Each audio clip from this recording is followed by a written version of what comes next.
ஏன்னா இப்ப நாளையில இருந்து இப்ப ரெவென்யூ டிபார்ட்மெண்ட்ல வந்து ரொம்ப அந்த மாதிரி பாய்காட் பண்றாங்க. வருவாய்த்துறை அந்த துறை மட்டும் அந்த அதிகாரிகள் மட்டும் இல்ல, மொத்த பேருமே ஒத்துழைக்க கூடாது. அதுதான் என்னோட வேண்டுகோள். நீங்க தயவு செய்து ஒத்துழைக்காதீங்க.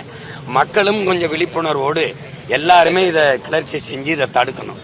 இதை சீர்திருத்தம் செய்யணும் அப்படிங்கறதுல, இந்த சிறப்புங்கிறதுல தான் எனக்கு கொஞ்சம் பயம் வருது. அதாவது ஸ்பெஷல் சீர்திருத்தம். சரி, சீர்திருத்தத்துல என்ன சீர்திருத்தம்?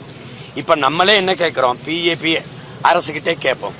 இந்த போலி வாக்காளர்கள் ஒருவர் 2 இடத்துல வாக்கு செலுத்துகிறார், இறந்தவர்களின் வாக்குல நீக்கப்படல, அப்படியே இருக்குங்கிறத நீங்க இப்பதான் கண்டுபிடிச்சிடலாங்கிறத என் கேள்விக்கு யார் பதில் சொல்லுவாங்க?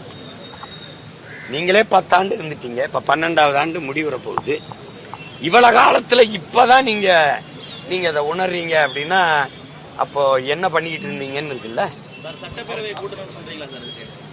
சட்டப்பேரவை இது ஒரு நாட்டுல, ஜனநாயக நாட்டுல இதை விட மக்களின் உரிமை என்ன, மதிப்புமிக்க உரிமை என்ன இருக்கு? நீங்க ஆன்லைன் ரம்மி விளையாட்டுக்கெல்லாம் கூட்டினவங்க தானே, பேசினவங்க தானே. இது இந்த உரிமை போகுது, இது பேராபத்தானது அப்படின்னா இதை தானே நீங்க முதல்ல, நான் இதை ஏற்க முடியாது, அதுக்கு ஒத்துழைக்க முடியாது, இதை கைவிடு, நீ வந்த அந்த மாதிரி தானே, அதை தனியா மறுபடி கண்டுணர்ந்து பண்ணதுக்கு கால அவகாசம் எடுத்துக்க, கால அவகாசம் எடுத்துக்கிட்டு பண்ணணும்.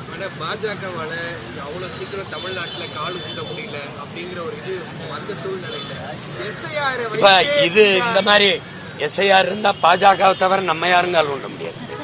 அதான் இங்க இருக்கிற சிக்கல். பீகார்ல நடந்ததை நீங்க பாத்தீங்கன்னா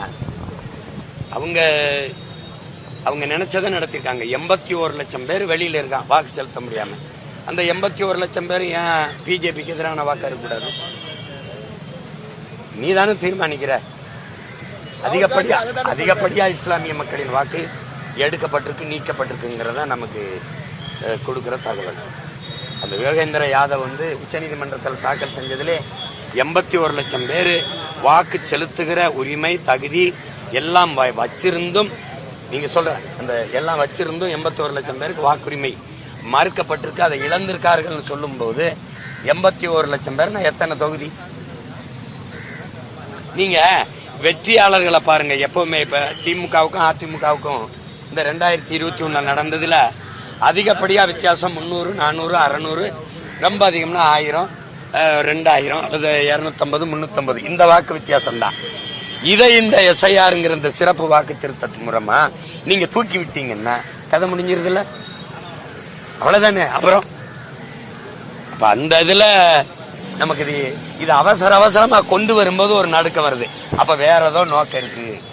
உண்மையிலேயே சீர்திருத்தம் செய்யணும், அது தவறு இருக்குது, அதை திருத்தணும்னா ஒரு காலம் எடுத்து, நீண்ட காலம் எடுத்து அறிவிச்சு, அதுக்கு பயிற்சி கொடுத்து, அந்த பயிற்சி பெற்ற அதிகாரிகளை அனுப்பி அந்த மக்களுக்கு விளங்கப்படுத்தி, என உண்மையிலேயே மக்களுக்கு இந்த வாக்குரிமையை இழந்துடக்கூடாது அந்த மக்கள் அப்படின்னு அதை கொடுக்கணும்னு நினைச்சிருந்தா அதுக்கு கால அவகாசம் எடுத்து சிற்றூர்கள் தோறும் போய் படித்த பிள்ளைகளை, கல்லூரியில் படிச்சுட்டு வேலை இல்லாமல் இருக்கிற பிள்ளைகளுக்கு பயிற்சி கொடுத்து அவங்கள பணிக்கமர்த்தி ஒரு 2 மாத காலம் நீங்க போய் இதெல்லாம் செஞ்சு கொண்டு வாங்க, எல்லாம் சரியா இருக்கு அப்படின்னா அப்புறம் சரியா இருக்கான்னு பார்த்தா அவங்ககிட்ட கைரேகையோ கையெழுத்தோ ஒப்புதல் வாங்கி கொடுக்கணும். இப்போ இவங்க எல்லாம் எடுத்துக்கிட்டாங்க, வாங்கிட்டாங்க.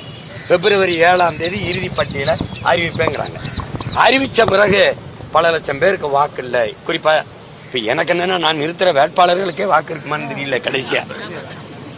அப்ப அந்த நேரத்துல ஐயோ அப்படின்னா நீ சரியா பிப்ரவரி 10, 15 தேர்தல் தேதி அறிவிச்சிருவ. தேர்தல் ஆணையத்துக்கிட்ட முழு அதிகாரம் போயிடும். அப்புறம் மார்ச், ஏப்ரல் தேர்தல். அப்புறம் ஐயோனாலும் அம்மானாலும் எனக்கு வாக்கு வராது. அப்போ நான் என்ன செய்யறது? இந்த நாட்டில் பிறந்ததுக்கு நாண்டுகிட்டு தான் சாகணும், வேற என்ன செய்ய முடியும்? எஸ்ஐஆர் கொண்டு வந்தது சரி, எஸ்ஐஆர் கொண்டு வந்தது சரி, காலம் மட்டும் தான் பிரச்சனை இல்ல. எஸ்ஐஆருங்கிற ஒண்ணு கொண்டு வரணும்னு என்ன இருக்குன்னு சொல்லுங்க. இது சிறப்பு சீர்திருத்தம்னா தம்பி, எந்த இடத்துல தவறு இருக்கோ அதை தான் சரி பண்ணணும். கொஞ்சம் இருங்க, எந்த இடத்துல தவறு இருக்கோ அதை தான் நீங்க சரி பண்ணணும். அப்ப நீங்க சொல்றது போலி வாக்காளர்கள், அந்த போலி வாக்காளர் யாருன்னு கண்டு அவங்களதான் நீக்கணும். மொத்த பேரும் மறுபடி வாக்குரிமையை நீங்க சரி பாருங்க, மொத்த பேரும் உங்களுக்கு மறுபடி வாக்குப்பதிவு வாக்கு இருக்குது, வாக்கு நீங்க விண்ணப்பிச்சு பெறணும் அப்படின்னா இது எப்படி? இப்போ என் தங்கச்சி திருச்சியிலிருந்து கவிதா எடுக்குது, 5 பேர் இருக்கிற வாக்கு ஒரே ஒரு படிமம் கொடுக்குறாங்க, ஒரு படிமம். இப்ப மீதி பேருக்கெல்லாம் என்ன எப்படி அதை பதிவு பண்ணி கொடுக்கறது? செராக்ஸ் எடுத்துக்க, நகல் எடுத்துக்கங்கிறாங்க.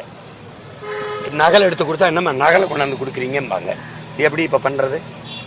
சரி, ஒரு வாக்குக்கு எதுக்கு ரெண்டு படிவம் கொடுக்குறேன்? ஒன்னு தவறாயிட்டா இன்னொன்னு. அப்ப இது தவறாகும்னு உனக்கு தெரியுது. இந்த படிவம் பூர்த்தி செய்ததுல தவறு வந்துரும்னு தெரியுது. இப்ப நான் கேட்கறதுக்கு பதில் சொல்லுங்க. அதுல வச்சிருக்கேன் அந்த இதுல தகுதி வாய்ந்த அதிகாரிகள், தகுதி வாய்ந்த அதிகாரிகள், தகுதி வாய்ந்த அதிகாரிகள். இந்த அதிகாரி தகுதியானவரா இல்லைன்னு அப்படி எனக்கு எப்படி தெரியும்? நீ ஏன் தகுதி இல்லாத அதிகாரியை போட்டாப்ப? தகுதி இல்லாத அதிகாரிகளா வேற நீ பணிக்கு நியமிச்சிருக்கியாங்கிற கேள்வி எனக்கு வருது. அதுக்கு பதில் வச்சிருக்கீங்களா? எப்படி இருக்கு?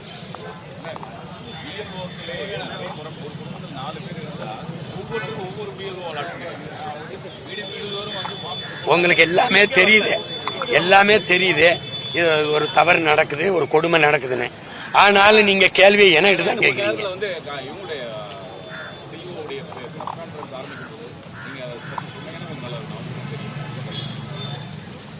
இல்லை, எனக்கு ஒன்று தேர்தல் ஆணையம்னு ஒன்று தமிழ்நாட்டில் இல்லாமல் ஒழிக்கிறதா எனக்கு என்ன பண்ணுறதுன்னு தெரியும்.